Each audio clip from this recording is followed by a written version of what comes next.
In Austin, I'm Adam Bennett. Austin's City Council is moving forward with a new scaled-back budget after voters rejected a property tax hike. The vote last Thursday covers this fiscal year.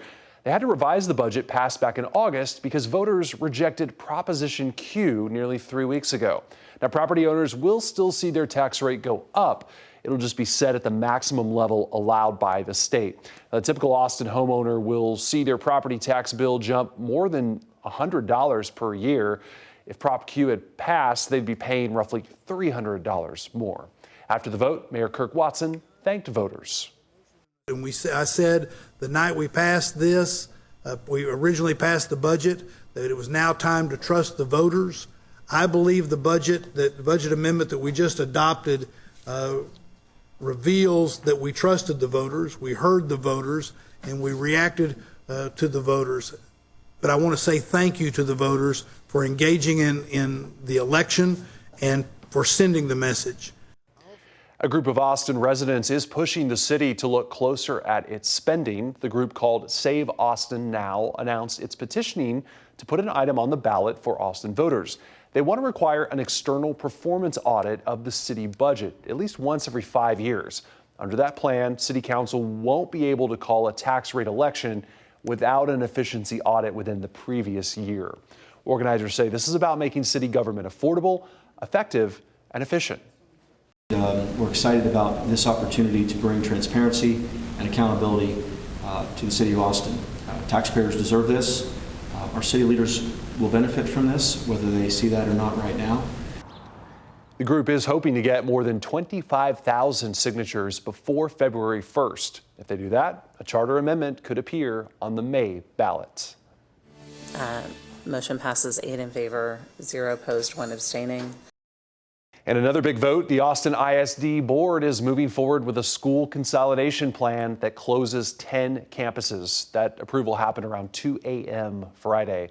That followed 9 hours of discussion by trustees. Nearly 4,000 students will be reassigned to different schools next school year.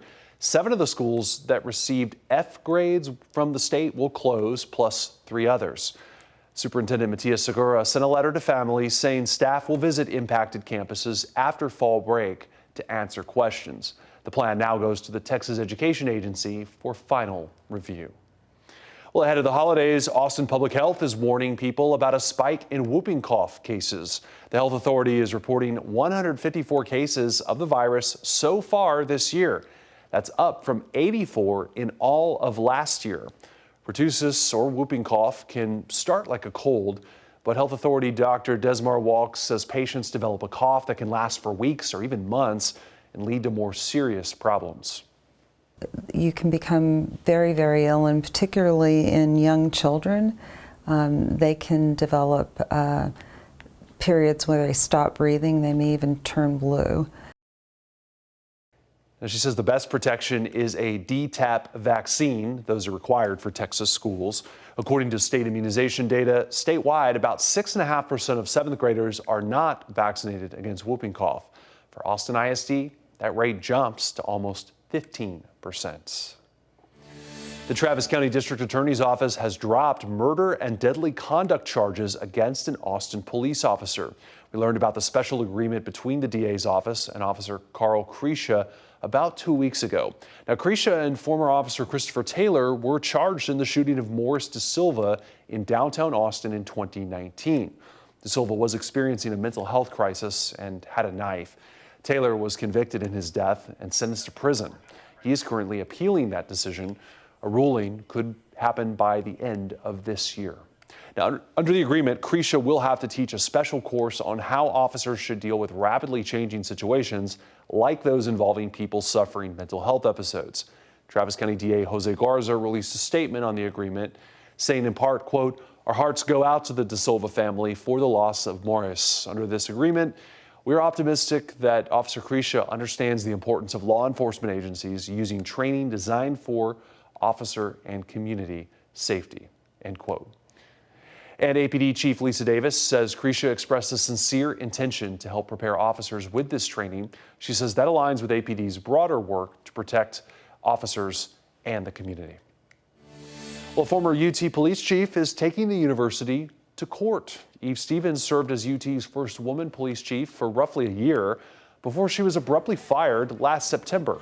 Now, more than a year later, she says her firing was part of a coordinated purge of female officers from the department. KVUE's Daniel Perot spoke with Stevens' attorney. I, Eve Stevens, Do solemnly swear. do solemnly swear A historic swearing in as the first Asian American police chief in the UT system and the first female chief of UT Austin. She was working diligently, going above and beyond to try to be the best chief at UTPD that she could be. In a lawsuit filed on Friday, Eve Stevens says she was fired without cause despite receiving a positive performance review and merit raise. Her attorney, Melissa Holman, calls the circumstances of her departure unique and unparalleled. They're completely contrary to established UT system policy for how these things need to be conducted. The lawsuit claims the person who replaced Stevens was an unqualified, hand-picked white male successor who never applied for the job and did not have the minimum years of experience required. I believe the evidence points to the fact that Eve Stevens' termination was motivated by her race, her national origin, and her sex. According to the legal filing, her supervisor for 7 months, UT Vice President for Legal Affairs, Amanda Cochran McCall, did not want to have women in leadership positions. In September 2024, Cochran McCall allegedly informed Stevens that she was being fired and could choose to resign and become a special advisor for 2 months instead, which Stevens did. The lack of an explanation and the public speculation about why she had been forced to resign has essentially caused her to lose the career that she loved and that she had devoted herself to. Shortly after, the suit alleges the executive communications director for UTPD, the only other Asian American female leader at the department, was also terminated. At least 7 other female employees in the department left shortly after. The lawsuit said after Stevens' departure, other female officers lived in a culture of fear and believed they could be fired at any moment.